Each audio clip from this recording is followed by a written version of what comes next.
MVP. MVP. What's up, guys? Welcome back to PBHS. As I'm Rashab. We have Mr. Woodward here, my friend Ongad, Mr. Ellis, and of course AJ. Week 2 has been a wild week so far, man. So many unexpected things have gone down. It's been the Sunday night game, the Ravens and Chiefs. Oh my God, what a game! And it's just been a wild week to say the least. But getting started with my team, the Ravens. Honestly, that game had me on my toes the entire night. Lamar Jackson played, aside from those two interceptions, he's played like an MVP. Those MVP caliber plays he made won us the game. We are nothing without Lamar Jackson. But nonetheless, I think it's still a great team win, and I think we can get a lot of momentum going. As for the Washington football team, we showed up on Thursday night. Our offense showed up. Our defense quite didn't show up. Heineke showed he can be the real deal. He came out, powered our offense to a win. He showed some steel. He threw an interception late in the game, kept his cool, came back and led a 2-minute drive. He also threw some spectacular throws from big gains, like the throw to Ricky Seals Jones. I believe it's nowhere but up from here for Heineke. You're looking at Seattle. Is there any way anyone can stop Derrick Henry? My answer is absolutely not. Only catched about later when overtime started. So, just can anyone stop Derrick Henry? That's all I'm gonna say on that. Yeah, that was pretty much how the message was that I was sending there last week. But I still thought the Seahawks would win that one. But I think you're right. He just took over. My Pats last week got their first win of the season, which should have been their second win because they definitely should have won that Dolphins game. But glad to see them get off the schneid. And like I told you guys, we're giving the Jets credit for just coming out of the tunnel without stumbling. I still hold that true this week. I don't see them going anywhere, but I do see the Pats hopefully on a 2-game win streak. Oh, Canada, your play calls are so bland. Oh, Canada, your QB's on the mend. Hideous display of offense, ladies and gentlemen. It was offensive, quite frankly. Not to mention the 5 starters that played in the Buffalo game that did not play on Sunday was a huge factor. But let's be real, Derek Carr whooped Big Ben's Baduka.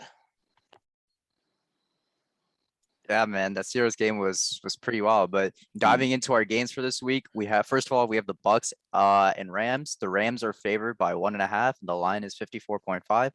Personally, this is going to be a great game. This is going to be an awesome game to watch. You're watching a really high-powered offense coming against a really good defense. So those two coming together, Tom Brady, Aaron Donald, Jalen Ramsey, Chris Godwin, these two offenses and defenses are going to be fun to watch. But I got the Bucks winning this game 31-24. I have a feeling this game's going to be points, points, points. 2 great offenses, 2 great defenses.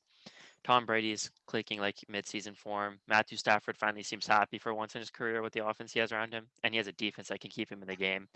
But I feel like the Buccaneers are just too high-powered, and they're going to pull this game out 33-27. Looking at the Buccaneers, Tom Brady, 5 touchdown passes in the game against the Falcons, 4 touchdown passes in the game against the Cowboys. The Rams have the number 8 passing attack under their new quarterback. Matthew Stafford definitely looks very, very comfortable, but I just think that the Buccaneers offense is going to be way too much for the Rams to handle. So I have the score being 38-24. Well, I'll be wondering if Tom Brady's looking ahead to the next week just a little bit. He's got to be looking forward to that Patriots matchup back in New England. But for this one, definitely the biggest matchup of the week. Both teams are averaging over 30 points a game, so it could be a shootout. I definitely see this one in the 60s, so that 54.5 is going to happen. The Rams need to make a statement in this one. They need it more than the Bucks do for sure. That being said, the Bucks know how to win on the road, and the Rams, while they might need to make a statement, it's not going to be in this one. I have it Bucks 34, Rams 30. Well, we always say it, in the Ellis house, okay, for all these generations, we've always said the game is only fixed when we lose or Tom Brady's involved, okay? So when I look at a game like this, there's no question they are setting up for an epic game in New England next week, which means this is a low-scoring game.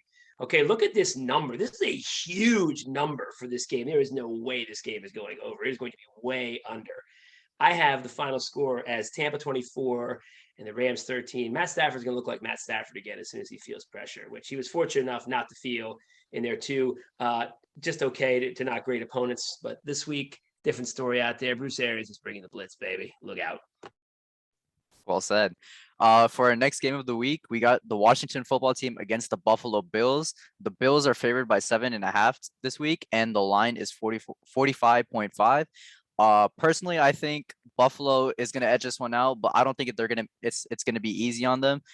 But for the Washington football team to keep it close and keep their head in the game, I think that offense has to step up. I think their defense gets a good amount of credit, but I think with Terry McLaurin probably going to be shadowed by Tre'Davious White, we're looking at like receivers like De'Ami Brown and Logan Thomas, J.D. McKissick, and probably the run game probably like having to step up as well. So I think Washington does have a good chance to win this, but I'm still going to take the Bills to win it. I got the Bills winning 19-14.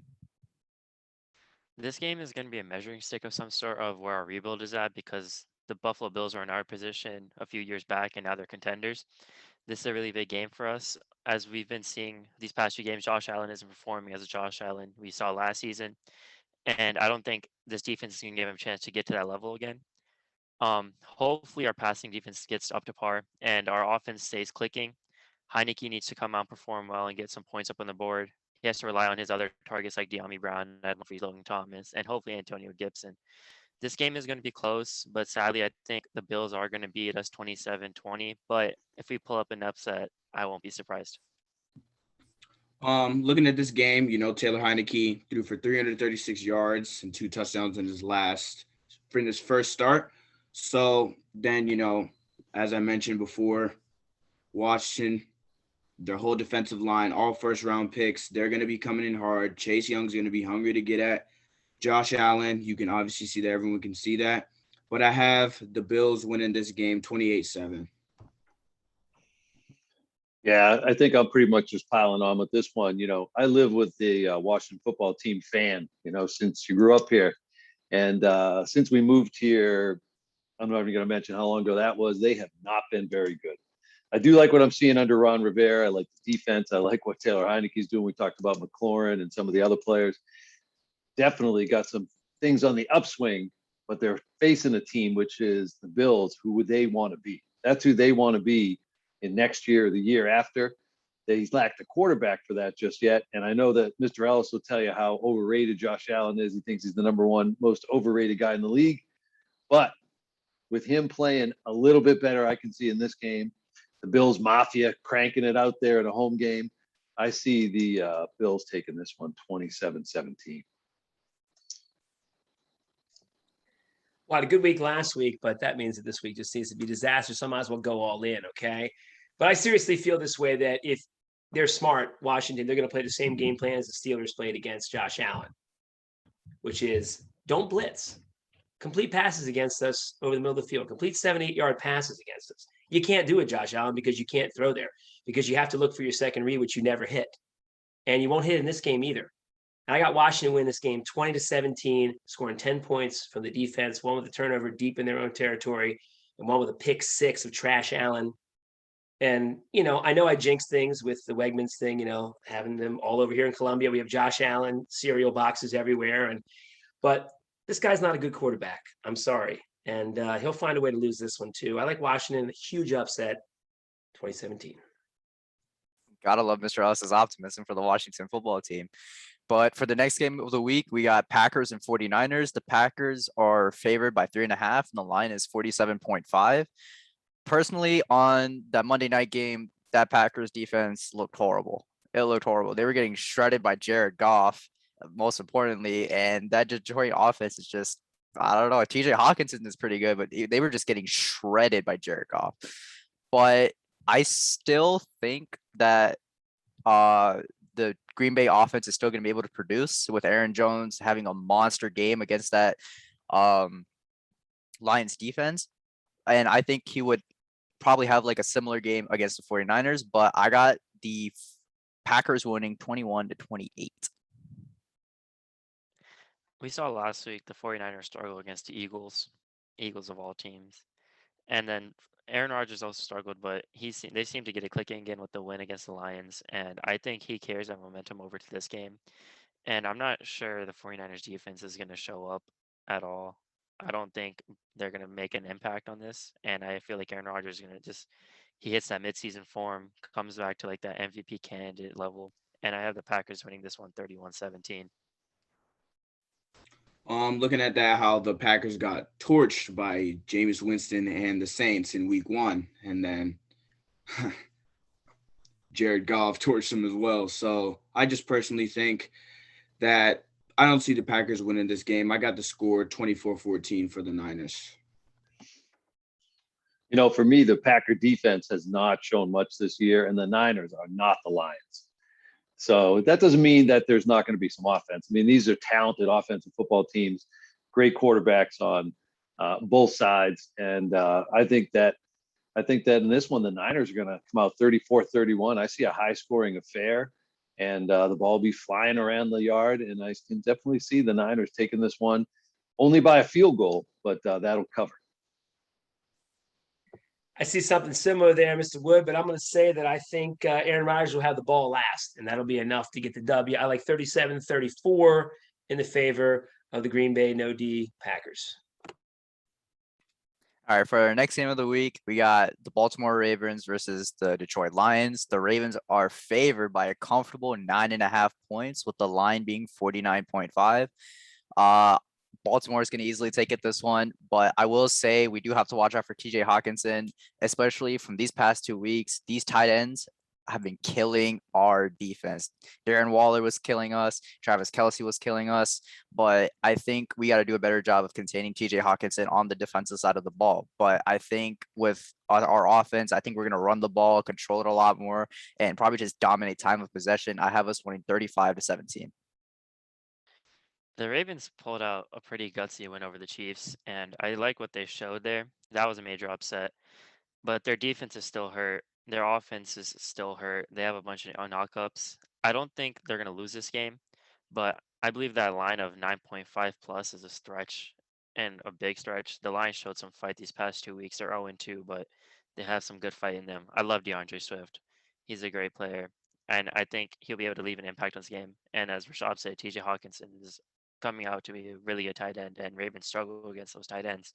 So I don't have this game being too close. Well, I have it being close, but like under the 9.5 line. So I have the Ravens winning this 31-24. Looking at how Lamar played against the Chiefs, just wow. MVP candidate for sure. I don't really think I have to say much. I mean, it's the Lions at the end of the day, but as it was stated before, the tight ends have been killing. The Eagles have failed to defend tight ends, but I personally feel that Lamar would just be too much for the Lions. I got the score being 28-21. Please tell me the Lions are playing the Jets at some point this week, because I'd love to pick that one. I mean, who even knows? Talk about a toss-up. Neither team stumbled coming out of the locker room. They win. I can't wait until the Ravens are no good. And I've been waiting for the Ravens to be no good for so long, and they just are good. It's killing me.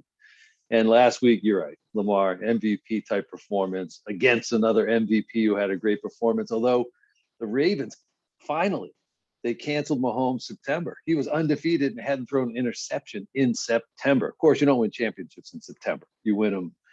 Who knows when we play the Super Bowl now? February, March, season stretch longer and longer. But in this one, the Ravens did get that mojo back last week. I don't know about that line. That is a big line at the Lions, I believe, too.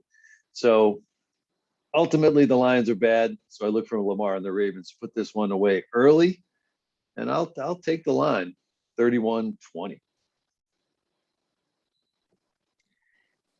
All week, I imagine, there's going to be an opportunity here for this to be a close game. I mean, this line is crazy, 9.5. But the whole Lamar illness today, creating this whole thing, the drama, that you create around your quarterback in the city to bring energy to a game that's meaningless. The Steelers would always do this against Cleveland in the old days, like pretend Ben was hurt and he'd heroically come in the game like he magically did in 2017 to like 5 TDs when he was apparently injured. So they're doing the same thing here. This is tease around. I got Ravens 43 and Detroit 7. Wow, what a number. What a take. I like it. Okay, for our next game of the week, we have the Seahawks and Vikings. The Seahawks are favored by 1.5. Kirk Cousins has been hot. He's been looking really good, especially during the Cardinals. But Seahawks, man, y'all that defense, man, y'all gotta step up. If y'all allowing Derrick Henry to run all over you guys when you guys had a decent lead, I don't know. It's gonna be an interesting game. However, I do have the Seahawks winning 35-24. I have a little sympathy for the Seahawks because how often do you play 2 Pro Bowl wide receivers and one Pro Bowl running back? And ironically for them, it's back-to-back weeks. They play the Vikings with Justin Jefferson, Adam Thielen, and Dalvin Cook. All 3 of those guys seem to be in for big days. But the number one factor for the Vikings, and if they succeed, is Kirk the Choke Cousins. I struggled with him for multiple years. He made me hate being a football fan. He would give you so much optimism and hope and then choke. And I feel like the Vikings are in for another taste of that early on. And I believe Russell Wilson will be able to will the Seahawks to a win of 33-27. Sorry, our guy, you officially arrived on this show. That was excellent. So looking at this game, like it was stated, Seahawks, we gotta pick up the defense, man. We gotta pick it up on defense, man, because if we don't, Kirk Cousins will cook us. And so me personally, I think that this game is gonna finish with a score of 14-10 Seattle. Another low scoring matchup there. So I'm still recovering from you guys. The only player on the Lions that you could come up with as a scary player is TJ Hawkinson. I mean, I'm still struggling there, man. But I agree. Another 80s show, Mr. Woodward, TJ. TJ Hooker, right? There we go. But on this one right here, I don't have a ton to say about this one. I think both teams need this win, but the Seahawks already have one. The Vikings have lost 2 games now by a field goal. So I think I'm going to go the Ellis route like last week. I think he got 2 wins last week by picking coaches who he thought were going to get their teams ready because they were desperate. They needed the win. I think the Vikings need this win badly. I think they find a way to get it done. And interestingly enough, it's going to be tight, 31-30. Wow, these 2 teams are just strange. You know, I don't know what else to say. You know, you've got some of those best players in the league on both these teams on either side of the ball. And then you also have some of the worst players in the league starting on either side for these teams. So when you look at a game like this, it's really hard to predict because it's not really will the stars show up, because we know that's going to happen. And this is always the Belichick philosophy. You know, the fringe guys have to show up. So which fringe guys show up? I say the ones that are at home, Seattle 27 and Mini Vikes 24. I like it. For the next game of the week, we have the Steelers versus the Bengals. The Steelers are favored by 4.5 in this game. I mean, Pittsburgh looked good week 1 against the Buffalo Bills. They honestly surprised me. I didn't pick them to win it, but last week, man, Las Vegas came into Pittsburgh and tore it up. They just tore it up completely. That Derek Carr throw to Henry Ruggs, he kissed y'all goodbye. But I think the only way the Steelers win this game is because of their defense. I mean, their offense, like Najee Harris is Najee Harris, but like, what other good is that? I mean, sure, you guys have receivers, but I don't know, man. I have the upset coming from the Bengals. I have the Bengals winning 21-17. Yeah, as Rashab said, and as Mr. Ellis has on his behind him, the terrible towel. I think the only thing you can associate with the Steelers right now is just the word terrible after last week. They did not perform well. That defensive line and the big money guy, TJ Watt. I know Mr. Ellis hates him, so I won't go on him too much for that. He does not. He hasn't shown up yet, and I think this could be the game for him to show up. He's playing against a not so great offensive line and a somewhat decent offense. I don't see much on the Bengals that is stellar. but that connection with Jamar Chase is coming out really nicely with Joe Burrow. And the Bengals they've shown some bite, but I don't think it'll be enough to beat the Steelers. I have the Steelers winning this one 31-20. Looking at this game, what highlight Najee Harris had was that just that huge stiff arm. That's all over Instagram, all over Snapchat, all over Twitter. But to be honest, I just personally feel that the Bengals will just come with the upset. I got the score being 28-17. Well, when I looked at this game, I said, is this the year the Bungles are finally going to get it done? Do they have enough? Is that Jamar Chase, Joe Burrow combo going to be enough for them? And I don't think so, because they haven't won at Heinz Field since 2015. And I don't think they're going to do it this year, even though half the Steeler defense is out or slowed with groin injuries, whatever that means, and however that happened. I think that they're going to do enough. I mean, Tomlin is not going to let them fall to 1-2. I think they're going to do whatever it takes. They're playing the right opponent for it. They're at home. I got a 23-17 Steelers. I think the groin injuries happen because of the TikTok dances. Probably. Well, yeah. Wow. Nice audible there, AJ. Now I have to rally here because all I can think about is the beehive, on the way to Latrobe. But that said, let's narrow it down to this, fellas.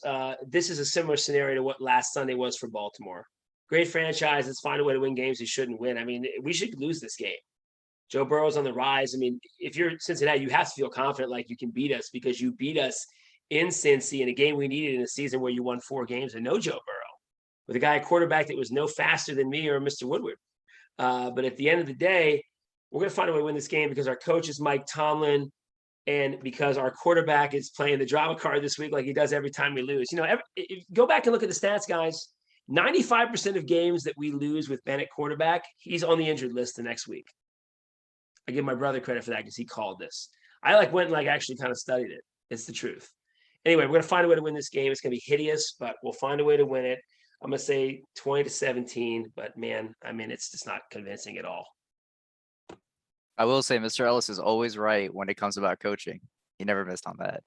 And for the last game we were covering for this week, we have the Dallas Cowboys versus the Philadelphia Eagles. The Dallas is favored by 4.5 points, the line being 44.5. Dallas is looking really good this year, offensive wise. Dak Prescott coming back stronger than ever. The running game, Tony Pollard, Zeke Elliott, those RPOs that they were dialing up looked really good. And I just don't think the Eagles have enough to stop this Dallas offense. So I have Dallas winning 31-28. If I could delete a game from this NFL week, it'd be this game. Yeah. I hate both teams with a passion. Eagles are horrible. I don't know how they managed to win a game and how they managed to have a lead against the 49ers. I don't know what was going wrong in the 49ers locker room to let that happen. And I hate the Chargers for let the Cowboys winning in their home. I don't know how they let that happen. Justin Herbert decided to tear us up, and then he played like a normal quarterback against the Cowboys. But wasn't it 90% Dallas fans? Wasn't 90% Dallas fans there though? That's what they said. Yeah, it sounded like it was at Dallas Stadium, and it was horrible. I hate Dallas. I hate seeing them happy, and it's painful. They'll be happy again beating the Eagles. So at least some of the Eagles fans will pipe down about thinking they're good, because Jalen Hurts is not it. Their team is not it. And the Cowboys, I hate saying this, they will win this, sadly. I wish this game could end in a tie, but it won't. I have the Cowboys winning this one 31-17. Looking at this game, it's definitely going to be a challenge for the Eagles backfield for sure. Week 1, Dak threw for 403 passing yards and 3 passing touchdowns. Crazy. But then again, is Tampa's backfield that much of a threat, really? I mean, you could obviously see that they were not. But then looking at this game, it's also going to be a challenge for the Cowboys because you never know. Sometimes Jalen Hurts wants to get hot, and then sometimes he just does not want to get hot. As much as I also hate to say it, I also have the Cowboys winning this game, and I know I'm going to see Coach Nee take a video on Instagram and then just start busting out laughing and say, "Go Cowboys, here we go." All over the PB300 football Instagram page. It's going to be blue and white. You already know what's going to happen. So I just have the Cowboys winning this. The Eagles just have no chance. They haven't shown me enough to just show me that they could stop Dak Prescott, that they could stop the Dallas's offense. As much as I hate to say it, I'm talking about Dallas's offense so much, but I have Dallas winning this game, score of 24-7. I talk football with Coach Nee a lot, because I see him, and I talk Patriots. He talks Cowboys. We talk other things, obviously Paint Branch, but I love to see the man happy, and so it's one of those things where, on God, I get your point. I don't like seeing the Ravens win. They're not in our division, but they drive me crazy as well. So once somebody in our division gets more consistent, then I'll start feeling the same way you do. But Dallas has looked good. I didn't know it was coming, but by the way, AJ, let's be clear that in that first week where he threw for over 400, he passed it 54 times.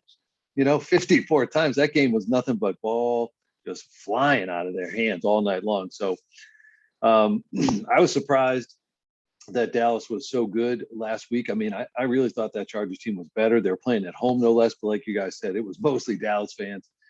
So I'm going to give Dallas the edge. The Eagles, who I hate, they attempted a Philly special 2 last week. I don't know if you guys saw that, but it failed miserably. Don't get me started on Philly special AKA 1. the Tony Pukes.